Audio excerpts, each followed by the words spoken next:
nothing better to go with a barbecue than beer. And Anthony Connect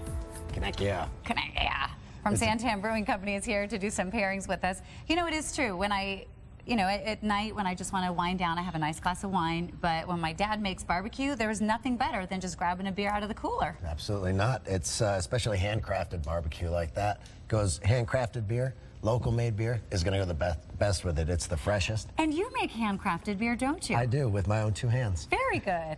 Okay, well, whether it's handcrafted, which you say is the best, and it's local, which I agree is the best, you need to pair it with certain things. So since we are having this great big beer and barbecue festival this weekend, and Memphis Best and Daryl made this amazing snack for us.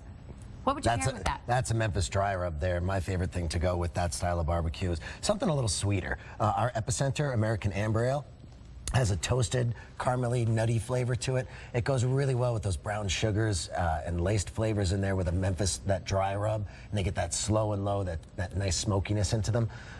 Different barbecues, though, as we know in America, we like to change things up, so each state has its kind of own specialty. Right. Let me go back to this real quick. So this barbecue sauce is sort of sweet. It's got a nice sweet Memphis dry rub. Okay, yes. So then do you look for a sweet beer? Do you look for a certain color beer? Or like what's the rule? Is there a rule? No, there's no rules. This is America. You can do what you want. Okay. That's what we do here. Got it, okay. There's my personal favorite, and what seems to be very popular with most people, is to go with a sweeter, maltier beer. Okay, and like that an would American be Amber Ale. Okay. Amber Ale, sweeter, your recommendation. Good stuff. Right. Okay. What about the Hefeweizen? Now that's an unfiltered wheat beer. Okay. Very fruity. It's got big banana, pineapple, I love that. pear flavors to it. Nice big clove, a little phenolic clove character. We like to do beer can chicken with our Hefeweizen. Okay. Do almost like a Jamaican curry rub, so Jamaican style barbecue. Jamaican has a kick to it, right? Oh yeah, little bit of a kick. And those fruity flavors are going to go so well with that. They'll allow it to open up, and you can taste the beer right through those jerk Jamaican flavors. The seasonings. Yes. Okay, India Pale Ale. Actually, I've never heard of India Pale. Shocker, I know. But what kind of flavor is that? Oh, our IPA, the Hop Shock IPA. It's intensely bitter. That's the big. Is that where you get bitter beer face? Yes, that's a good thing. That's what we want. We want the Hop Shock IPA. Big grapefruit, big pink grapefruit characters, citrus, pine.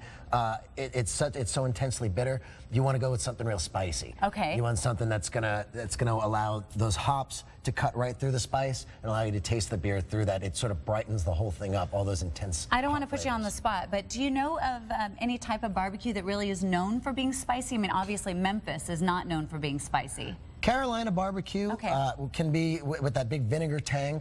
Is also known for being, and I'm not going to be an expert here, so I don't. You're the beer expert. The beer expert, you know, don't give me the smirks. But the Carolina barbecue, it tends to have that vinegar tang. Okay.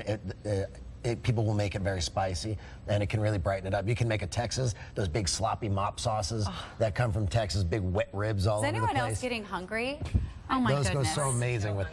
Well, you guys are going to be out at the big festival, the Chandler Barbecue. Chandler Barbecue, and so maybe if folks go out there and grab some barbecue, then they come over to your booth, and they can ask you what you would recommend. Stay away. Were you eating this too? Oh, you know what? That's what I wanted to ask. What would you pair with the rest of our producers' banana and peanut butter sandwich? I like bourbon. With that one. We'll take a little shot of bourbon next to a Devil's Pale Ale. That's going to go real nice. Those big nutty flavors with the peanut butter there are going to help brighten up the caramel in the Devil's Ale. Why don't you share with your new friend? All right, here you go. We're going to have some of that there? What? Stop teasing. Just let him have some. This is good stuff. Stephanie, would you like some? I will. All right, we are going to have all of the information. Come on. You know you want some. All the information, it's in historic downtown Chandler. That is March 26th. Lori Henry's not here anymore, 8. so you can eat. Going to be reserved and refined. And drink. Eat and drink. We'll see you tomorrow. And the winner